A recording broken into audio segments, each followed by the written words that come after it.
Mesdames, Messieurs, bonjour, très heureux de vous retrouver pour cette nouvelle émission Power Boost. Alors je suis ici en Normandie pour vous parler des drones, mais de façon détaillée. Vous allez voir, on va vraiment aller au fond des choses. Et si justement je suis ici, c'est parce que je suis en compagnie d'Emmanuel Vauquelin. Bonjour. Jean-Paul, bonjour. Alors vous organisez une journée de démonstration ? Oui, aujourd'hui on organise une journée de démonstration parce que Latitude GPS est distributeur Trimble Gatwin et on a voulu montrer aux techniciens du monde agricole ce que l'on pouvait faire avec un drone.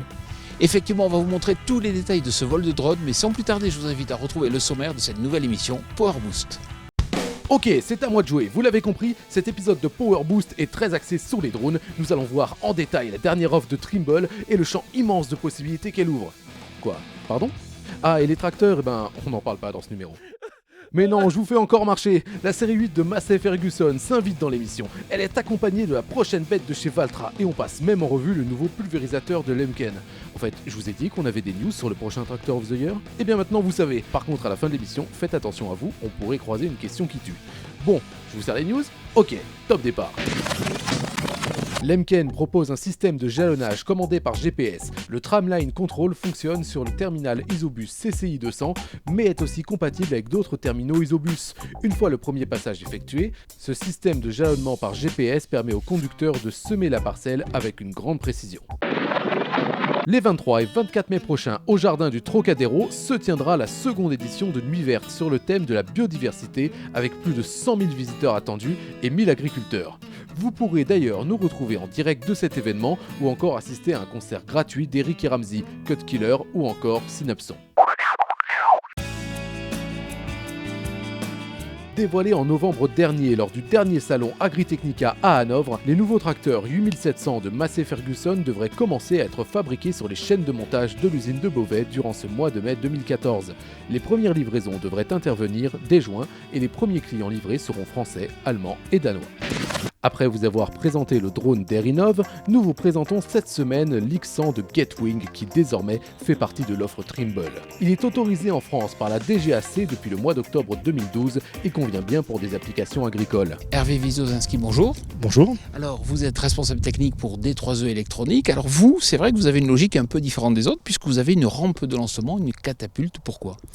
Pour plus de sécurité au décollage, puisque ça permet d'assurer une stabilité dans le décollage qui lui permet d'évoluer en toute sécurité plutôt que d'un lancer-main qui imposerait d'avoir l'hélice à proximité du corps et avec tous les aléas que ça peut provoquer. Et voilà, c'est une mise en situation la plus sûre possible.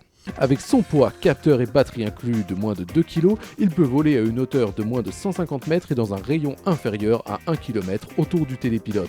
Il peut embarquer un appareil photo permettant de capter aussi dans le proche infrarouge pour produire des cartes infrarouges. L'objectif, c'est de produire de la donnée, ce qu'on appelle de l'orthophoto, c'est-à-dire de l'imagerie verticale, à la fois dans le spectre du visible et du proche infrarouge, ce qui permet d'en calculer des cartes NDVI pour en mesurer l'activité chlorophyllienne. Au-delà de ça, on peut également calculer des profils, des modèles numériques de terrain en 3D, ce qui permet d'être adapté à certains calculs de volume ou activités particulières.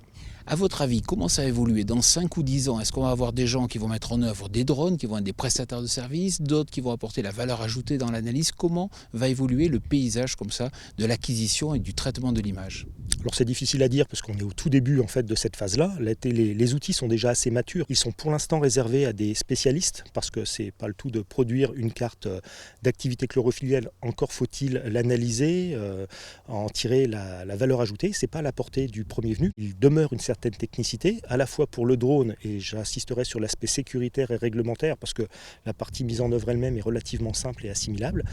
Et pour la partie traitement, il y a encore une assez forte composante informatique qui pourra se démocratiser. Mais ça restera quand même un outil de pointe. Donc je pense qu'il y aura des prestataires qui vont offrir tout un éventail de prestations qui iront simplement de la réalisation du vol simple ou après des préconisations et c'est ce qu'on voit se dessiner actuellement sur le marché. Et pour finir, quelques ordres de prix, combien il faut compter pour un drone de ce type ? Dans nos modèles, qui sont des modèles vraiment professionnels, très aboutis, on est dans une gamme qui va aller de 23 000 € à 30 000 € environ, auxquels on peut rajouter éventuellement quelques logiciels de traitement. Merci beaucoup. Je vous en prie.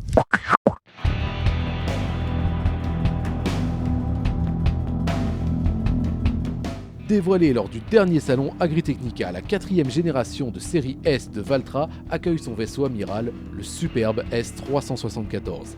Il entre en production ces jours-ci sur les chaînes du constructeur finlandais. Sa puissance est de 370 chevaux, mais il peut atteindre 400 chevaux avec le Power Boost. Il reçoit le moteur AGCO Power 84 AWF Tier 4 avec 2 turbos et la transmission à variation continue du groupe. Sa puissance de relevage est de 12 tonnes à l'arrière et de 5 à l'avant. André Ferrard, bonjour. Bonjour. Alors vous êtes sous-directeur de la coopérative CVP. Aujourd'hui, vous proposez des images satellites type Farmstar. Est-ce que demain, vous proposerez aussi des images venant de drones ? Tout à fait, si ce type de technologie nous permet d'amener les images de qualité à l'agriculteur pour les préconisations, nous sommes preneurs de ce type de technologie. L'intérêt, c'est quoi ? Quand il y a une couche nuageuse, l'image satellite, ça passe pas ? Tout à fait. Et ça nous est déjà arrivé certaines années de ne pas pouvoir remettre les images satellites aux agriculteurs. André Ferrard, merci beaucoup. Merci. Welcome in France and welcome in Provence. In these 2 days we've been witnessing a very special event called the Tractor of the Year Let the Challenge Begin, in which the tractor manufacturers had the chance to present their own candidates to the jury of the Tractor of the Year award. Let me just say that the jury is a very special bunch of journalists coming from all over Europe, from 23 different countries.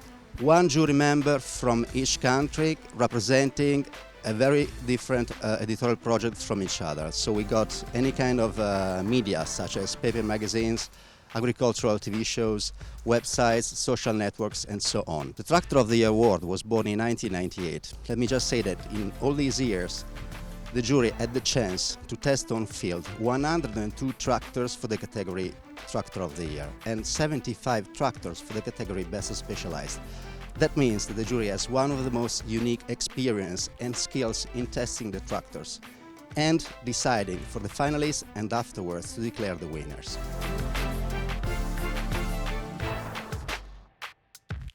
Vincent, bonjour. Bonjour. Alors on est dans une de vos parcelles ici et effectivement il y a quand même des attaques de rouille importantes. Oui, c'est vrai que cette année on a une pression relativement importante en rouille et je dirais que bien évidemment c'est en fonction des variétés, donc faut être très attentif et ne pas lâcher la cadence au niveau des fongicides. Vous arrivez à les maintenir ? Oui, en ayant une cadence assez rapprochée en termes de fongicides, on arrive à maintenir, mais il faut être vigilant en fonction des variétés. Vincent, merci beaucoup. Merci. Voilà, alors effectivement, si vous êtes plus à l'aise, peut-être vous n'êtes pas encore concerné. Ici, la Normandie, c'est l'avant-front. Mais on va se retrouver pour notre rubrique nouveauté. Vous allez découvrir des nouveaux matériels de chez Lemken. Ce n'est encore qu'un prototype. Les modèles de pré-série seront testés en 2015 pour viser une commercialisation en 2016. Le nouveau pulvérisateur traîné Vega de Lemken sera disponible en version 3000, 4000 et 5000 litres avec des largeurs de rampe allant de 15 à 30 mètres. Cette rampe en tube aluminium repliable à l'arrière n'est ni plus ni moins que celle éprouvée sur le pulvérisateur porté Sirius 10. La hauteur de rampe peut atteindre 3 mètres pour les traitements des maïs et des colzas. Notons qu'une gamme supérieure nommée Orion devrait proposer des volumes plus importants de cuves avec des rampes de 40 mètres d'ici 2 à 3 ans. Yves Guillaume, bonjour. Bonjour. Alors vous êtes télépilote, c'est-à-dire que justement vous mettez en œuvre des drones, pas dans le secteur agricole, dans d'autres secteurs, par exemple pour étudier les ouvrages d'art notamment. Concrètement, qu'est-ce qu'il faut aujourd'hui pour créer sur le plan réglementaire une entreprise de drones ? Eh bien, tout d'abord, le pilote doit être titulaire d'un brevet théorique de pilote privé ULM, donc c'est délivré par la Direction Générale de l'Aviation Civile. Et après, il doit y avoir aussi une formation pratique qui s'appelle la DNC, qui est un diplôme de niveau de compétence. Donc c'est un petit parcours balisé qu'il faut faire avec son drone et un petit peu comme le permis moto. Une fois que vous avez réuni ces deux conditions-là, votre société doit utiliser du matériel agréé également par l'aviation civile, ce qui permet à votre entreprise d'être brevetée et de pouvoir intervenir dans différents domaines. Alors on dit que la réglementation va évoluer, est-ce qu'elle va être plus coercitive ou pas ? Eh bien, on voit que cette réglementation est déjà un petit peu sévère, elle va se durcir vraisemblablement dans le courant de l'été ou peut-être sur le deuxième semestre 2014. Le but, c'est justement éviter la prolifération de drones non contrôlés pour préserver un petit peu l'espace aérien. Au niveau de la qualité du pilote, l'examen sera encore plus dur qu'il ne l'est aujourd'hui. Ça, c'est une certitude. Yves Guillaume, merci beaucoup. Merci beaucoup. Voilà, je vous invite à présent à retrouver notre rubrique utilitaire. Vous allez voir un nouvel utilitaire de chez Peugeot. C'est au tour de Peugeot de dévoiler une nouvelle génération d'utilitaires avec cette 3e édition du Boxer redesigné, prônant une large calandre face avant. Pour ses capacités de chargement, il prévoit plusieurs configurations de 8 à 17 m3 avec 3 empattements de 3 à 4 mètres. L'utilitaire dispose ainsi d'une des plus larges amplitudes de PTAC de 2,8 à 4 tonnes. Côté motorisation, le Boxer sera disponible sous 6 configurations diesel de 110 à 180 chevaux et de 2,2 à 3 litres HDI ainsi que du start and stop sur certains modèles. En plus de l'ABS, l'ESP et de l'aide au freinage d'urgence de série, un contrôle de traction intelligent permettant de garder une bonne tenue de route en descente sur tout type de revêtement pour des vitesses inférieures à 30 km/h sera proposé en option. Charles Duval, bonjour. Bonjour. Alors moi j'aime bien vous recevoir, pourquoi? Parce qu'effectivement vous êtes toujours avec des Fisol à la pointe de l'innovation. On vous avait vu il y a un an avec une génération de drones donc précédente, on voit que tout ça, ça évolue vite. Moi j'ai une question, concrètement les drones c'est de la mode, c'est un effet de mode uniquement ou réellement on peut gagner de l'argent? Est-ce que vous avez fait des essais là-dessus? Ce qu'on a fait nous au niveau de Defisol, c'est donc la 3e année qu'on expérimente le drone et cette année on l'a mis en service. On a fait 1000 hectares pour voir un petit peu au niveau du colza ce que l'on pouvait avoir comme résultat. Pour chaque parcelle on a fait des pesées de matière verte et on a établi une corrélation qui est très correcte. La seule question qu'on se pose c'est est-ce qu'on peut utiliser la technologie drone, donc du capteur, sans aller sur le terrain. Et ça vient concurrencer les images satellites, c'est complémentaire? Je pense que c'est complètement complémentaire, ça ne s'adresse pas au même public et ça ne fera pas du tout les mêmes volumes parce que faire là en 45 minutes on peut faire 150 hectares ou mais maximum. Et il faut aussi voir aussi que pour la modulation de dose, on module à largeur d'épandage aujourd'hui. Donc il ne faut pas avoir une précision centimétrique si on module à largeur d'épandage. Mais on peut imaginer qu'il y aura d'autres usages qui vont se découvrir au fur et à mesure. Ah oui, complètement. Là-dessus, je pense que le drone, c'est la nouvelle révolution technologique, on va dire, du moment. Elle va durer à mon avis très, très longtemps quand même parce que elle est très facilement accessible. Le délai de mise en œuvre, il suffit d'avoir son brevet théorique de pilotage et quelques jours de formation pour faire voler aujourd'hui un drone. Ça c'est pas le problème, c'est plus de faire homologuer le drone qui est la problématique. Charles Duval, merci beaucoup. Merci.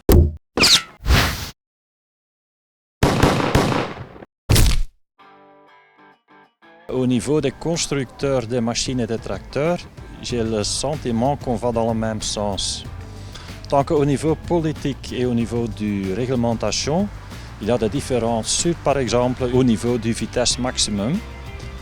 On a normalement 40 à l'heure en France, aussi en Belgique et aussi aux Pays-Bas. Mais aux Pays-Bas, par exemple, l'utilisateur est responsable pour sa vitesse maximum. En Belgique, c'est le constructeur ou bien l'importateur qui est responsable pour la vitesse maximum. Dans la même Europe. Voilà, notre émission Power Boost touche à sa fin. N'oubliez pas que vous pouvez retrouver tous les extras de notre émission sur notre chaîne YouTube. Je vous souhaite bien sûr une excellente semaine.